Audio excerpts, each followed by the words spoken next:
What up, guys? Mad Scientist 7A90 here, your favorite wrestling shooter and hip hop enthusiast. Back with an In the Lab video here. Going to do a recording on this one.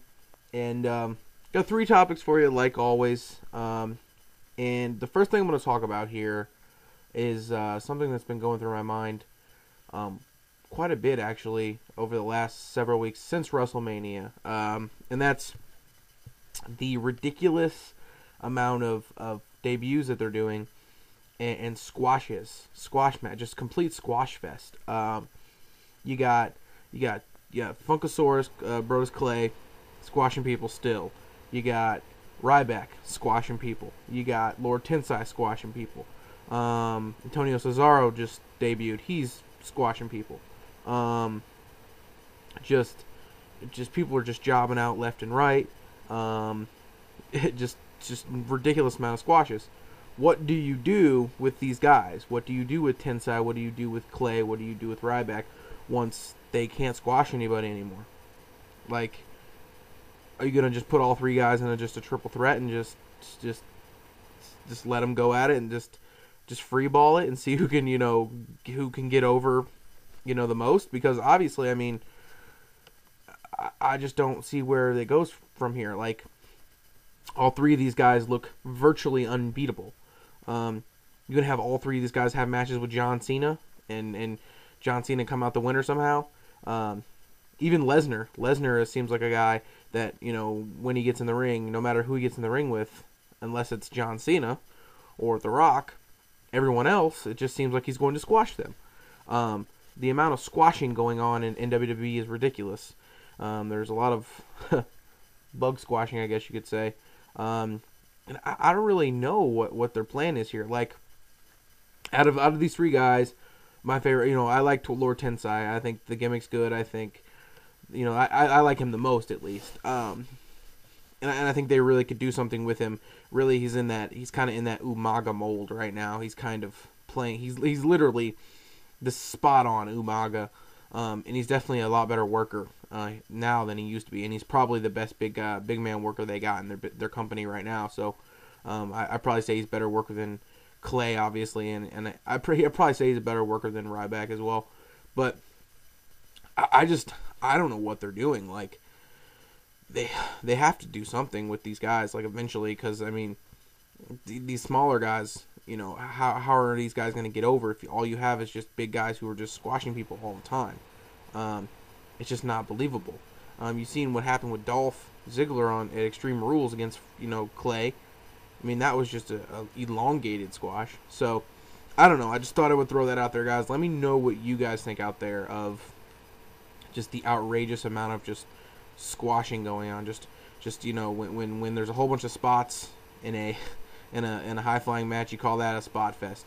When there's a whole bunch of squashing going on, I'm gonna call it a squash fest. No better term. Sounds like it fits. So let me know what you guys think about that. Next thing I'm going to talk about here, a little TNA topic. Did my thoughts of what I thought, about Open Fight Night, the whole concept on the RSTS Express Wrestling channel. If you guys want to check that out. And here's my thoughts after the first Open Fight Night.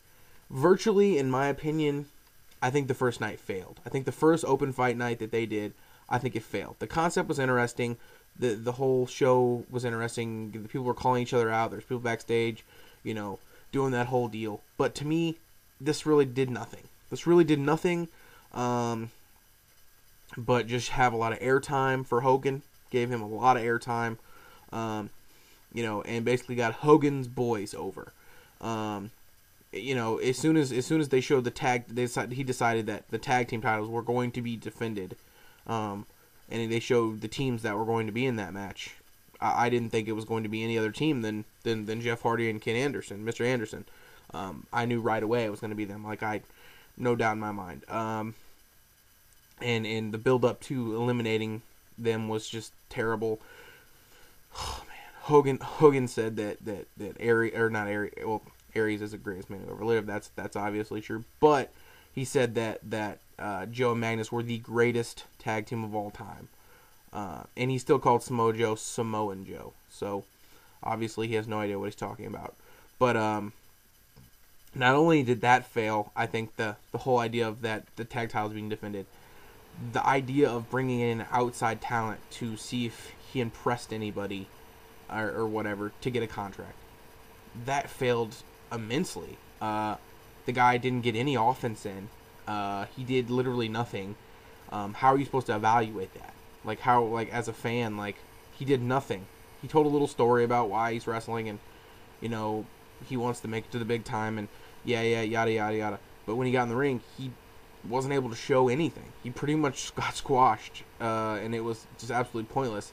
Al Snow was out there and kind of just watching, and so to me, overall,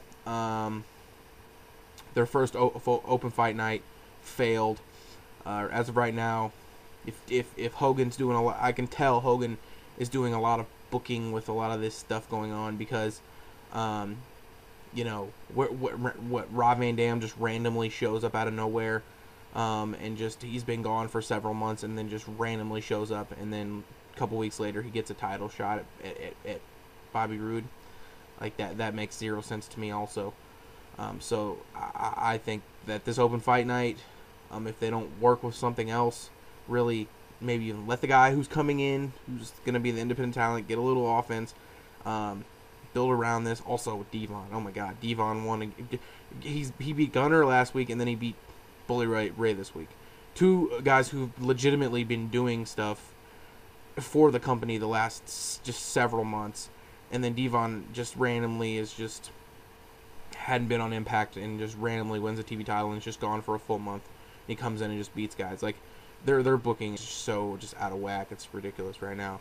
It's kind of just upsetting. But TNA is what TNA is. So you gotta do what you gotta do with that. But let me know what you think about TNA's open fight night. And do you think it failed? Their first one failed. I think it failed. I thought it sucked. Pretty much everything about it sucked, but it was definitely quite entertaining and hilarious. Other than that, it sucked. So, finally, the last thing I'm going to talk about here is Ring of Honor and Border Wars coming up here.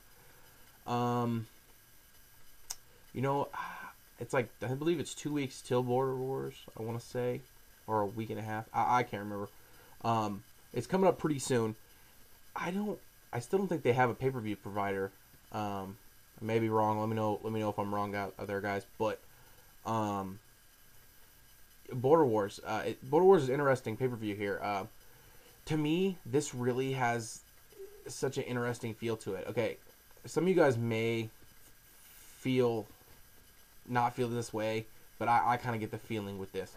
That this Border Wars Ring of Honor pay-per-view feels like Money in the Bank from last year, with CM Punk going in there against John Cena, and basically going in there in his hometown as basically as the champion or whatever. I get that kind of feel like Steen going into Canada, his hometown, against Davey Richards. The crowd's mega gonna be behind him. There's two things that I could see out of this. Obviously, the first one is the crowd's major behind this, and this match is absolutely nuts. And like they give Steen the title here, and everyone goes home happy. Or I see here a screw job. I believe LV 5454 said that it's been on his mind that he thought that Steen could get screwed here, and then by Cornette and Davey, and they could switch roles here and have Davey turn heel, and then have Steen be face, and have Cornette kind of be that heel, general manager or whatever he is, and go into Best in the World, which is a bigger pay-per-view, a lot of people seem to think, and have a match there. I don't know. I kind of would like to see Steen win here at Border Wars, just because I think in hometown the moment will be bigger. But for storyline purposes, the screw job would be fantastic. I think it would be absolutely fantastic, and I personally would like it, but that's me. But who knows? That's just my thoughts on that. The rest of this card looks good. I'm not expecting great things out of this just because of what we've gotten this year from Ring of Honor. Personally, I haven't liked what they've done this year. But bringing in a lot of outside talent is an interesting thing here. I don't know if they're trying to, bring in something fresh, or they just kind of wanted to do, maybe this kind of another type of throwaway pay-per-view with just a big main event. You're having Strong versus Finley, going to be a great striking type match. You're going to have Rhino versus Eddie Edwards. A lot of interesting matchups here. I believe Elgin versus Adam Cole. The Briscoes versus Wrestling's Greatest Tag Team in like a street fight or something like that. Some kind of hardcore type match. So this on paper looks good. A lot of Ring of Honor's stuff on paper has looked very good, but hasn't, to me, delivered. The only thing that's delivered to me was their main event of Night 2, Showdown in the Sun, and then their El Generico Kevin Steen match from Night 1. Other than that, I really haven't cared about much of what Ring of Honor's done this year. Television-wise, their pay-per-views have been kind of blah to me. And then here's the thing. The wrestling hasn't been bad, like really that bad. It's just been subpar and just boring. I've just been bored. So hopefully this pay-per-view isn't boring and it's somewhat exciting, because I am looking forward to it, and I think it could be good, and I hope, as a Ring of Honor fan, this Border Wars pay-per-view for Ring of Honor is good. So let me know what you guys think about this, about the whole Steen getting screwed deal. I think that's definitely a possibility. I think it's definitely a possibility that he wins here, and it's a great moment. Who knows? And then the other matches, the bringing all the talent. Also, Lance Storm and Mike Bennett having a rematch as well. So there's another guy coming in. So let me know what you guys think about all these topics here. Like I said, first topic, WWE Squashfest. Too many squashes going on here, guys. Kind of getting old, in my opinion. And then TNA Open Fight Night fail, basically. I thought it failed. I thought it sucked. It wasn't booked good. And then, Border Wars, Ring of Honor's Border Wars. You guys excited? You guys excited for the Kevin Steen, Davey Richards match? I am, personally. I think it's going to be a great match. Either way, if there's a screwdriver or not. But, so, let me know what you guys think. I'm going to get out of here. Mad Scientist, your favorite wrestling shooter and hip-hop enthusiast. Deuces.